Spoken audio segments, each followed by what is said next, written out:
Hello friends, welcome to education hub math से YouTube channel. आज हम बात करेंगे प्रोबेबिलिटी की। बहुत ही मोस्ट इम्पोर्टेंट है। आप किसी भी एग्ज़ाम को ले लीजिए, केबीएस के या फिर किसी भी स्टेट में पीजीटी टीजीटी, तो बहुत ही मोस्ट इम्पोर्टेंट टॉपिक है। तो प्रोबेबिलिटी का हमको बेस समझना है। जब तक हम प्रोबेबिलिटी का बेस नहीं समझेंगे तब तक का हमको कुछ भी समझ में नहीं आएगा, क्योंकि प्रोबेबिलिटी एक ऐसा टॉपिक है जो आपको कॉन्सेप्ट के ऊपर बात करता है। तो सबसे पहले हम समझते हैं कि प्रोबेबिलिटी होता क्या है। देखो, प्रोबेबिलिटी की डेफिनेशन को सबसे पहले हम समझते हैं। प्रोबेबिलिटी, तो देखो, प्रोबेबिलिटी का मतलब क्या होता है कि कोई चीज़ होगी या फिर नहीं होगी। जैसे मैंने सिक्का उछाला तो हेड आएगा या फिर नहीं आएगा। जैसे मैंने डाई डाई उछाली तो उसमें एक आएगा या नहीं आएगा, दो आएगा या नहीं आएगा, तीन आएगा या नहीं आएगा। तो ये सब प्रोबेबिलिटी का है, मतलब कुछ होगा या नहीं होगा वो प्रोबेबिलिटी का है। और कभी भी याद रखेंगे हम, जो प्रोबेबिलिटी होती है हमारी लाई करती है 0 से 1 के बीच में।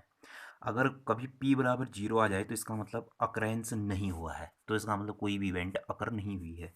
अगर p बराबर 1 आ गया तो इसका मतलब इवेंट अकर हो गई, 100% अकर हुई है p इजिकल टू 1, और p इजिकल टू 0 में 100% अकर नहीं हुई है और इसके बीच में रहेगी। तो जैसे मान लीजिए इसके बीच में कुछ वैल्यू रहेगी तो वो हुई मेरी प्रोबेबिलिटी। तो प्रोबेबिलिटी में आज हम कुछ बहुत ही अच्छी अच्छी डेफिनेशनों के बारे में बात करेंगे कि ये क्या होता है, वो क्या होता है। तो सबसे पहले बात आती है कि प्रोबेबिलिटी की जो हमारे पास डेफिनेशन होती है। हम जब 10 में पढ़ते हैं तो हम प्रोबेबिलिटी की एक डेफिनेशन पढ़ते हैं, और वह डेफिनेशन हमारे पास होती है classical classical definition of probability. मतलब क्या, ओल्ड डेफिनेशन ऑफ प्रोबेबिलिटी। तो उसमें क्या होता है, प्रोबेबिलिटी p बराबर मेरे पास क्या होता है, number of favourable case, number of favourable case upon number number of possible case possible case. ये कब, ये जैसे एग्जाम्पल मैंने ले लिया कि एक किसी एक डाइस को उछालने में, कोई कोई किसी एक डाई को उछालने में, तो डाई को उछालूंगा तो इसका मतलब मेरे पास जो पॉसिबल आउटकम्स हैं वो कितने आएंगे, एक आ सकता है, दो आ सकता है, तीन आ सकता है, चार आ सकता है, पाँच आ सकता है, छः आ सकता है। तो किसी एक डाई को उछालने पे इवन नंबर आना, तो जो प्रोबेबिलिटी पी हो जाएगी वो मेरे पास क्या इवन, तो फेवरेबल केस कितने हो जाएंगे, इवन नंबर तो मेरे पास होगी थ्री। क्यों, थ्री तो होंगे, एक टू है, एक फोर है, एक सिक्स है। और पॉसिबल नंबर मेरे पास कितने हो गए, सिक्स। तो प्रोबेबिलिटी मेरे पास कितनी होगी, 1/2। तो ये होता है, ये था क्लासिकल डेफिनेशन ऑफ प्रोबेबिलिटी या फिर ओल्ड डेफिनेशन ऑफ प्रोबेबिलिटी। तो अब इसमें नंबर एक बहुत ही मोस्ट इंपॉर्टेंट चीज़ है कि जब इवेंट इक्वली लाइकली हो, जब यह डेफिनेशन कभी तभी वैलिड करती है जब इवेंट इक्वली लाइकली हो, इक्वली लाइकली हो, जब इवेंट इक्वली लाइकली हो। क्लियर, जब इवेंट इक्वली लाइकली हो तभी ये डेफिनेशन होल्ड करती है। अब सुनो, ये डेफिनेशन में भी कुछ कमियां हैं। जैसे अगर मान ले जाए, देखो, अब मैं बात करता हूँ सभी डेफिनेशनों की। इवेंट इक्वली लाइकली का मतलब क्या हो गया कि जैसे मैंने सिक्का उछाला तो सिक्के में हेड भी आ सकता है, ट्रेल भी आ सकता है, 50-50 चांस है कि नहीं। तो यही इक्वली लाइकली हुआ। जैसे डाई उछाली, एक दो तीन चार पाँच छः में से कुछ भी आ सकता है, सबकी प्रोबेबिलिटी, सबकी चांस बराबर है, कुछ भी आ सकता है, वहाँ फिक्स नहीं है कि छः ज़्यादा बार आएगा, कुछ भी आएगा। तो इक्वली लाइकली इवेंट का मतलब हो गया जो जो चीज़ फिक्स नहीं है। जैसे किसी इवेंट में जो चीज़ फिक्स नहीं है वही कुछ भी आ सकता है, मतलब इक्वली लाइकली इवेंट का मतलब हो गया। तो आप सुनो, फिर कोई कोई इवेंट इक्वली लाइकली नहीं होती हैं। जैसे कि आज बारिश पड़ेगी या नहीं, 50-50 थोड़ी ना है, बारिश पड़ भी सकती है, नहीं भी पड़ सकती है। तो इसका मतलब कि ये जो क्लासिकल डेफिनेशन है, ये सिर्फ इक्वली लाइकली के लिए वैलिड होती है। और जब ये नंबर ऑफ पॉसिबल केस मेरे पास क्या होते हैं, फाइनाइट होते हैं, तभी मेरे पास ये वैलिड होती है, नहीं तो भैया ये वैलिड नहीं होती है। ये हम 10 तक का पढ़ते हैं, ठीक है ना। अब हम बहुत सारी आज बातें करने वाले हैं। तो आज हमने क्या बात की है कि जो प्रोबेबिलिटी होती है वो क्लासिकल डेफिनेशन होती है, number of favourable case upon number of possible case. ये कब यह कब वैलिड होती है, जब इवेंट इक्वली लाइकली हो। इक्वली लाइकली का मतलब कुछ भी, जैसे मतलब अगर सैंपल स्पेस में से कुछ भी आ सकता है, कोई फिक्स नहीं है उसमें से, कोई फिक्स नहीं है कि, जैसे अब बात करता हूँ सैंपल स्पेस की, बिल्कुल ध्यान से सुनना एक एक चीज़ को। और अब देखो मैंने अभी अभी एक बात की थी, और हाँ ये क्लासिकल डेफिनेशन कब वैलिड होती है, जब ये है नंबर ऑफ पॉसिबल केस मेरे पास फाइनाइट होते हैं। अब देखो सैंपल स्पेस क्या होता है। सैंपल स्पेस क्या होता है, मान लीजिए कोई कोई जैसे डाई है, डाई इसमें जैसे मान लीजिए डाई है, डाई का जो सैंपल स्पेस बनेगा, डाई में ज़्यादा से ज़्यादा कितने आ सकते हैं मेरे पास, 1 2 3 4 5, यही मेरे पास सैंपल स्पेस होता है। क्लियर हो गया, मतलब जो जो वन देखो, जो इसमें ये 1 है, जो इसमें ये 2 है, ये 3 है, ये 4 है, ये 5 है, ये मेरे पास कहलाते हैं आउटकम। आउटकम ये मेरे पास क्या कहलाते हैं, आउटकम। आउटकम तो इसका मतलब क्या हो गया कि ये जो जैसे सैंपल स्पेस, जैसे मैंने मेरे पास सिक्के, एक सिक्के का जो सैंपल स्पेस बना हुआ मेरे पास क्या बना, एच और टी। तो इसका मतलब ये एच क्या है मेरे पास, आउटकम है, जो आ सकता है, मतलब सिक्के को उछालने में जो आ सकता है, तो जो आ सकता है वो तो मेरे पास आउटकम हो गया। बिल्कुल ध्यान से सुनना मैंने क्या कहा। अगर किसी इवेंट के लिए या किसी चीज़ के होने के लिए, किसी इवेंट के होने के लिए जो चीज़ें आ सकती हैं वो है मेरे पास आउटकम कहलाएंगे, और सभी आउटकम्स का जो सेट कहलाएगा वो मेरे पास कहलाएगा सैंपल स्पेस कहलाएगा। क्लियर हो गया। इस बात को मैंने एक बार और बात को कही है, आप ध्यान से सुनना। मैंने क्या कहा कि किसी इवेंट को करने के लिए जो चीज़ें आ सकती हैं, किसी इवेंट को करने के लिए जो चीज़ें आ सकती हैं वो सभी आउटकम्स होते हैं, और सभी आउटकम्स का जो सेट होता है वो सैंपल स्पेस कहलाता है। क्लियर हो गया। ये थी मेरे पास सैंपल स्पेस और आउटकम की डेफिनेशन। ठीक, अब हम बात अभी देखिए एक बार और हम समझते हैं। जो क्लासिकल और ओल्ड डेफिनेशन ऑफ प्रोबेबिलिटी थी वो मेरे पास P बराबर क्या था, favourable case, number of favourable case upon number of total case, या फिर total possible case, total possible case. ये कब वैलिड करती है, जब number of total possible case मेरे पास फाइनाइट हो, और जब इवेंट इक्वली लाइकली हो। इक्वली लाइकली का मतलब कुछ भी हो सकता है, मतलब जैसे कि नया बच्चा पैदा हो रहा है तो लड़का भी हो सकता है, लड़की भी हो सकती है। इक्वली लाइकली इवेंट हैं मेरे पास। तो इक्वली लाइकली इवेंट का मतलब ये हो गया जो कुछ भी चीज़ें आ सकती हैं, मतलब। अब हम बात करते हैं इसी क्रम को आगे बढ़ाते हैं, और हम बात करते हैं एक रैंडम एक्सपेरिमेंट की। रैंडम एक्सपेरिमेंट की, रैंडम एक्सपेरिमेंट। अब देखते हैं हम रैंडम एक्सपेरिमेंट क्या होता है। बिल्कुल ध्यान से सुनना चीज़ों को। देखो रैंडम एक्सपेरिमेंट मतलब मैंने जैसे कोई सिक्का उछाला, सिक्का उछाला, तो सिक्का उछालने से पहले मैं कह नहीं सकता हूँ कि क्या आने वाला है। ठीक, सिक्का उछालने से पहले मैं क्या कह नहीं सकता हूँ क्या आने वाला, कुछ भी आ सकता है। तो देखो यहाँ पर से दो चीज़ें निकली रैंडम एक्सपेरिमेंट की डेफिनेशन में, दो चीज़ें होनी चाहिए। मतलब क्या होना चाहिए कि इवेंट के अकर होने से पहले, इवेंट मतलब घटना, अकर होना मतलब घटित होना, हो जाना। तो इवेंट के अकर होने से पहले मैं कह नहीं सकता हूँ कि क्या आएगा। हेड भी आ सकता है, टेल भी आ सकता है, और किसी और इवेंट में एक से ज़्यादा आउटकम होनी चाहिए। तो दो चीज़ें, एक से दो चीज़ें। रैंडम एक्सपेरिमेंट उस एक्सपेरिमेंट को कहेंगे जहाँ पर को दो मेरे पास क्या हों, जहाँ पर कोई एक से ज़्यादा मेरे पास क्या हों, तो मतलब एक से outcome more than one, outcome more than one, more than one मतलब क्या, आउटकम एक से ज़्यादा होनी चाहिए, सबसे पहली बात।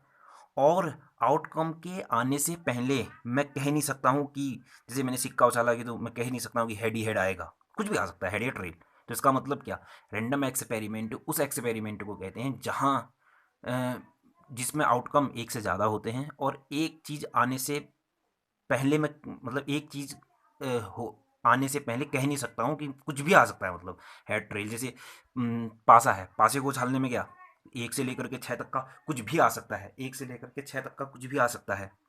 पासे को उछालने में एक से छः तक का कुछ भी आ सकता है, तो एक से ज़्यादा आउटकम है, और कुछ भी आ सकता है, फिक्स थोड़ी ना एक ही आएगा या दो ही आएगा। तो इस टाइप के एक्सपेरिमेंट को रैंडम एक्सपेरिमेंट कहते हैं। हमने सैंपल स्पेस की बात कर दी, मतलब जितने भी आउटकम्स होते हैं, आउटकम्स का मतलब क्या, जो आने वाला है, जो किसी इवेंट में जो आने वाला है। अब देखो फिर मान लीजिए अब आता है मेरे पास एक चीज़, इवेंट। इवेंट क्या होता है, इसको हिंदी में बोलते हैं घटना।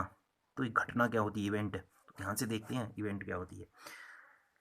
बिल्कुल चीज़ों को अच्छे तरीके से समझना है हमने, जब तक का चीज़ों को नहीं समझेंगे तब तक का बनेगा नहीं। प्रोबेबिलिटी तो बिल्कुल डेफिनेशन की ही, सब डेफिनेशन का ही खेल है। तो इवेंट क्या होती है, देखो subset of sample space, sample space, ठीक है ना। अब देखो सैंपल स्पेस क्या था, सैंपल स्पेस एस बराबर कितना था, जैसे मान लीजिए मेरे पास एक डाई का सैंपल स्पेस के कितने आउटकम्स हैं, जो चीज़ें आ सकती हैं, जो चीज़ें आ सकती हैं वो आउटकम, और जितनी भी चीज़ें आ सकती हैं उनका सेट मेरे पास सैंपल स्पेस। तो देखो मान लीजिए मैंने कह दिया एक इवेंट हुई, जैसे सिक्का उछाला, सिक्का उछाला तो मैंने कह दिया इवन नंबर आना, तो इवन नंबर आना तो इसका मतलब 2 4 6। क्या यह इवन नंबर आना, यह जो 2 4 6 है, क्या यह 2 4 6 सबसेट है 1 2 3 4 5 6 का? तो इसका मतलब क्या हुआ, हाँ है। तो इसका मतलब क्या, इवेंट अकर हुई है। तो इसका मतलब क्या है, इवेंट का मतलब क्या हो गया, event is the subset of sample space. Clear हो गया। अब देखो मान लिया मेरे पास फाइव है, कि फाइव तो हमेशा सबसेट होता है 1 2 3 4 का, ठीक है ना, जैसे 1 2 4 6 का, ठीक। और इस फाइव को हम क्या बोलते हैं, इम्पॉसिबल इवेंट, इम्पॉसिबल इवेंट। तो इसका मतलब क्या हुआ, इम्पॉसिबल इवेंट का मतलब क्या हुआ, जैसे इस डाई के लिए मैं इम्पॉसिबल इवेंट की एक डेफिनेशन बोलता हूँ कि इम्पॉसिबल जो इवेंट है उसके लिए बात करता हूँ कि किसी अम, पासे में सात से बड़ी संख्या आना, सात से मोर देन सात से बनाना, तो अगर सात से बड़ी संख्या आएगी तो इसका मतलब ऐसा हो नहीं सकता। तो इसका मतलब क्या, सात से बड़ा तो पासे में कुछ हो नहीं सकता, तो मेरे को क्या मिला, फाइव मिला, तो इसका मतलब ये हो जाएगी इम्पॉसिबल इवेंट। अब इसी सैम्पल स्पेस में जैसे मेरे पास है वन है, जैसे मैंने एक इवेंट कह दिया कि एक इवेंट कह दिया वन का आना, इवेंट कह दिया टू का आना, थ्री का आना, फोर का आना, फाइव का आना, सिक्स का आना। तो इस टाइप की इवेंट हैं जो एक एक, जो हर एक आउटकम्स को एक एक पॉइंट को रिप्रेजेंट्स करती हैं, एक पॉइंट को रिप्रेजेंट्स करती हैं, वह मेरे पास कहलाती हैं सिंपल इवेंट। सिंपल इवेंट मतलब जो सिर्फ एक पॉइंट को रिप्रेजेंट्स करती हैं वो होती हैं सिंपल इवेंट। अब मान लीजिए मैंने डाई में लिया, अब आता है एक श्योर इवेंट, श्योर इवेंट। अब इस श्योर इवेंट क्या होता है, जिसमें पूरा का पूरा सैंपल स्पेस हो जाए, अगर इवेंट जो है वो पूरी की पूरी सैंपल स्पेस ही, पूरा का पूरा जो सैंपल स्पेस है वही इवेंट हो जाए, वो मेरे पास कहलाता है श्योर इवेंट। अब जैसे मैंने कह दिया कि मान लिया किसी पासे की उछाल में सम एक से लेकर के छः तक की इवन नंबर और ऑड नंबर आना, तो इसका मतलब अभी इस इवेंट क्या हो जाएगी, पूरा का पूरा सैंपल स्पेस हो जाएगा। तो जब पूरा का पूरा सैंपल स्पेस जो हो, अगर कभी इवेंट पूरा का पूरा सैंपल स्पेस हो जाए तो हम उसको बोलते हैं श्योर इवेंट। क्लियर है। अब यहाँ पर से एक हमने बात कर दी थी, अब बिल्कुल कुछ मैं बातें करने जा रहा हूँ, बिल्कुल ध्यान से सुनना। एक आता है फाइनाइट सैंपल स्पेस, एक आता है मेरे पास फाइनाइट सैंपल स्पेस। अब देखो फाइनाइट सैंपल स्पेस क्या होता है, मतलब नॉर्मल जो सैंपल स्पेस में फाइनाइट एलिमेंट होंगे फाइनाइट सैंपल स्पेस कहलाएगा। क्लियर हो गया ये। तो क्या बताए, इनफाइनाइट सैंपल स्पेस, क्या बताए, इनफाइनाइट सैंपल स्पेस।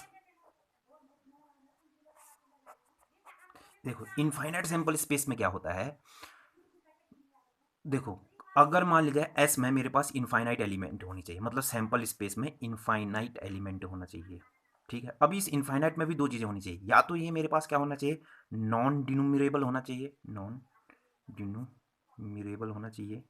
अगर नॉन, अब देखो इनफाइनाइट एलिमेंट है और नॉन डिनोमिनेबल है तब भी मेरे पास इनफाइनाइट सैंपल स्पेस कहलाएगा। अगर ये डिनोमिनेबल है, डिनोमिनेबल है, तब भी ये मेरे पास इनफाइनाइट सैंपल स्पेस कहलाएगा। अभी नॉन डिनोमिनेबल का मतलब हो गया काउंटेबल, काउंटेबल मतलब क्या होगा, गणनीय, बड़ा नहीं होगा, हाँ ये क्या, नहीं सॉरी, नॉन काउंटेबल, नॉन डिनोमिनेबल का नॉन काउंटेबल, अगणनीय, अगणनीय। और ये क्या हो जाएगा, डिनोमिनेबल का मतलब काउंटेबल, मतलब गणनीय। अब इसका मतलब क्या है गणनीय और अगणनीय का, देखो हमने कन्वर्जेंस ऑफ ये convergence of sequence and series में पढ़ रखा था। कन्वर्जेंसी उसी की होती है अगर हम कोई सीरीज है, अगर कोई सीरीज कन्वर्जेंट भी होती है डाइवर्जेंट भी होती है, इनफाइनाइट सीरीज कन्वर्जेंट भी होती है डाइवर्जेंट भी होती है। कन्वर्जेंट का मतलब क्या होता है, काउंटेबल।